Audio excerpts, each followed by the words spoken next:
ನಮಸ್ತೆ ಸ್ನೇಹಿತರೆ. महागणपति मन्त्रविग्रहकवचम् ॐ अस्य श्रीमहागणपतिमन्त्रविग्रहकवचस्य श्रीशिवऋषिः देवी गायत्रीछन्दः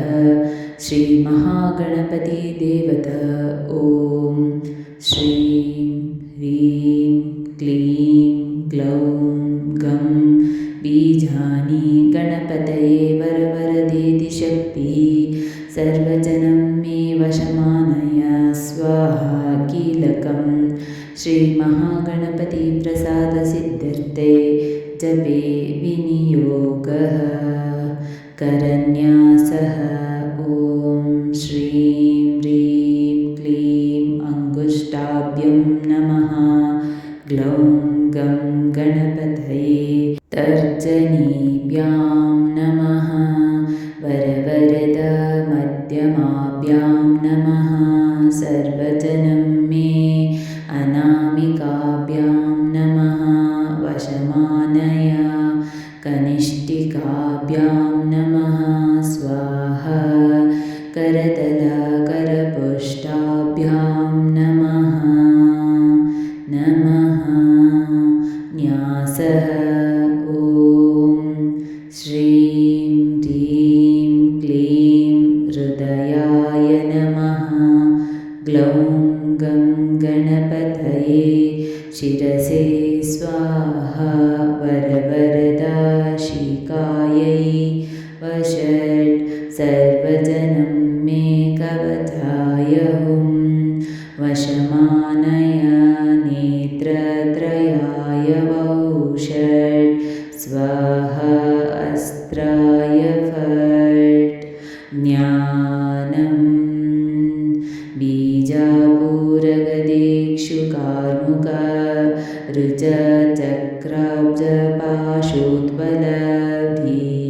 ऋजचक्राब्जपाशोत्बलधीयग्रस्वविषाण रत्नकलशप्रोद्यक्ताम्राम्भोरः ध्येयो वल्लभय सपद्मकराय श्लिष्णोज्ज्वलदूषय विश्वोत्पत्ति विपत्ति संस्थितिकरो विघ्नेश इष्टार्थदः इति ध्यात्वलम् इत्यादि मानसोपचारै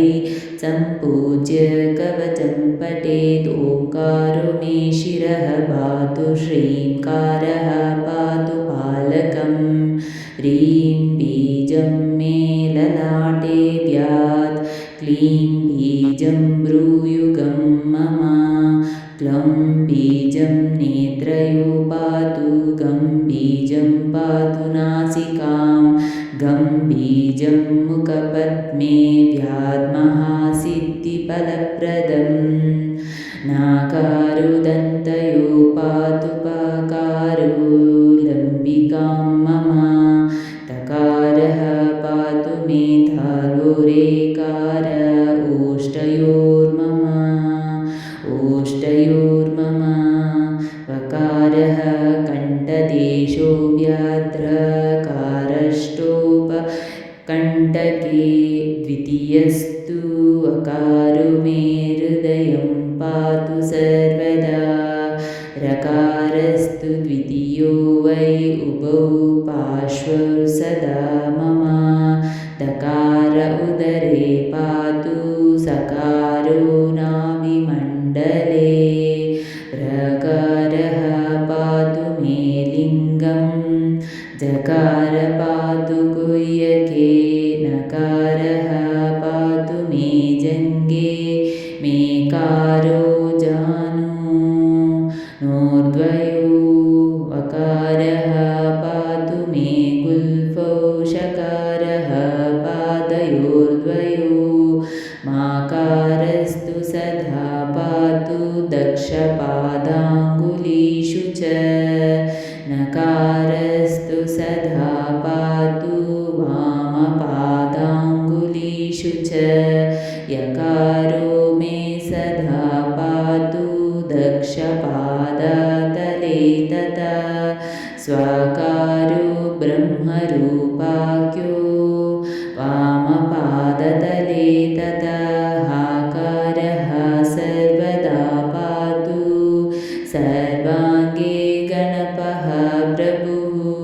पूर्वे मां पातु श्रीरुद्रः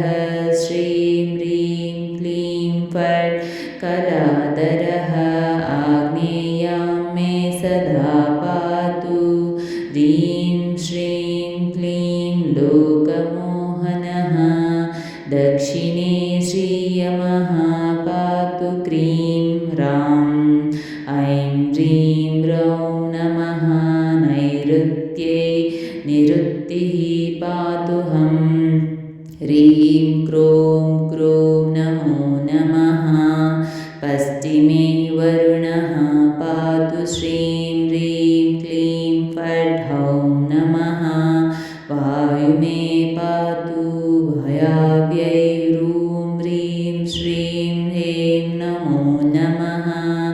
उत्तरे धनदः पातु श्रीं ह्रीं श्रीं ह्रीं धनीश्वरः ईशान्ये पातु मां देवो रौं ह्रीं जूं सः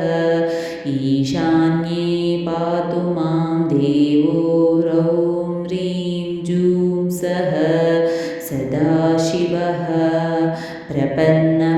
प्रपन्नपारिजाताय स्वाहा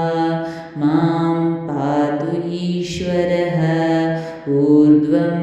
मे सर्वदा पातु गं ग्लौं क्लीं ॐ नमो नमः अनन्ताय नमः स्वाहा अधस्ताद्दिशि रक्षतु पूर्वे मां गणपः पातु दक्षिणे क्षेत्रपालकः पश्चिमे पातु मां दुर्गा ऐं ह्रीं क्लीं चण्डिका शिव उत्तरे वटुकः पातु ह्रीं वं वं वटुकः शिवः स्वाहा सर्वार्थसिद्धेश्च दायको विश्वनायकः पुनः पूर्वे च मां पातु श्रीमान् सितभैरवः आग्नेयां पातु नो ह्रीं ह्रीं ह्रूं क्रों क्रों रुरुभैरवः दक्षिणे पातु मां क्रौं क्रों हैं हैं मे चण्डभैरवः नैऋत्यै पातु मां ह्रीं ह्रूं ह्रौं ह्रौं ह्रीं ह्रैं नमो नमः स्वाहा मे सर्वभूतात्मा पातु मां क्रोधभैरवः पश्चिमे ईश्वरः पातु क्रीं क्लीं उन्मत्तभैरवः वायव्ये पातु मां ह्रीं क्लीं कपालीकमलेक्षणः उत्तरे पातु मां देवो ह्रीं ह्रीं भीषणभैरवः ईशान्ये पातु मां देवः क्लीं ह्रीं संहारभैरवः ऊर्ध्वं मे पातु देवेशः श्रीसम्मोहनभैरवः अधस्ताद्वटुकः पातु सर्वतः कालभैरवः इतीदं कवचं दिव्यं ब्रह्मविद्याकलेवरं गोपनीयं प्रयत्तेन यदिच्छेदात्मनः सुखं जननी जारवद्गोप्यविद्यैषेत्यागमाजगुः अष्टम्यां च चतुर्दश्यां सङ्क्रान्तौ ग्रहणेष्वपि भौमे वश्यं पठेद्धिरो मोहयत्यखिलं जगत् एकरुत्या भवेद्विद्या द्विरारुत्या धनं लभेत् त्रिरारुत्या राजवश्यं तुर्यारुत्या किलः प्रजः पञ्चारुत्या सत्याग्रामवश्यं षडारुत्या च मन्त्रिणः सप्तरुत्या सभावश्य अष्टारुत्या भुवः श्रियं नवारुत्या च नारीणां सर्वाकर्षणकारकं दशारुत्तिः पटे नित्यं षण्मासाभ्यासयोगतः देवतावशमायाति किं पुनर्मानवभुवि कवचस्य च दिव्यस्य सहस्रावर्तनानरः देवतादर्शनं सद्यो नात्र कार्यविचारणा अर्धरात्रे समुत्थाय चतुर्थ्यां भृगुवासरे रक्तमालाम्बरधरो रक्तगन्धानुलेपनः सावधानेन मनसा पठेदेकोत्तरं शतं स्वप्ने मोतिमयं देवं पश्यत्येव न संशयः इदं कवचमज्ञात्वगणेशं भजते नरः कोटिलक्ष्यं प्रजप्त्यापि न मन्त्रं सिद्धिदो भवेत् पुष्पाञ्जल्यष्टकं दत्वा मूलेनैव सकृत् पठेत् अपि वर्षसहस्राणां पूजायाः फलमाप्नुयात् भूर्जे लिखित्वा स्वर्णस्तां गुटिकां धारयेद्यदि कण्ठे वा दक्षिणे बाहौ सकुर्यादासवज्जगत् न देयं परशिष्येभ्यो देयं शिष्येभ्य एव च अभक्तेभ्योऽपि पुत्रेभ्यो दत्त्वा नरकमाप्नुयात् गणेशभक्तियुक्ताय साधवे च प्रयत्नतः दातव्यं तेन विघ्नेशः सुप्रसन्नो भविष्यति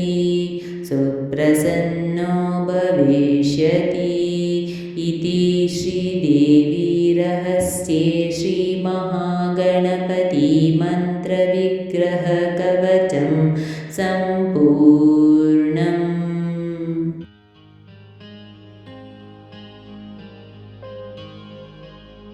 ಸ್ನೇಹಿತರೆ, ಈ ವಿಡಿಯೋ ಇಷ್ಟವಾದಲ್ಲಿ ಲೈಕ್, ಶೇರ್ ಅಂಡ್ ಕಾಮೆಂಟ್ ಮಾಡಿ. ಮುಂದಿನ ವಿಡಿಯೋಸ್ಗಳಿಗಾಗಿ ಚಾನಲ್ ಅನ್ನು ಸಬ್ಸ್ಕ್ರೈಬ್ ಮಾಡಿ. ಧನ್ಯವಾದಗಳು.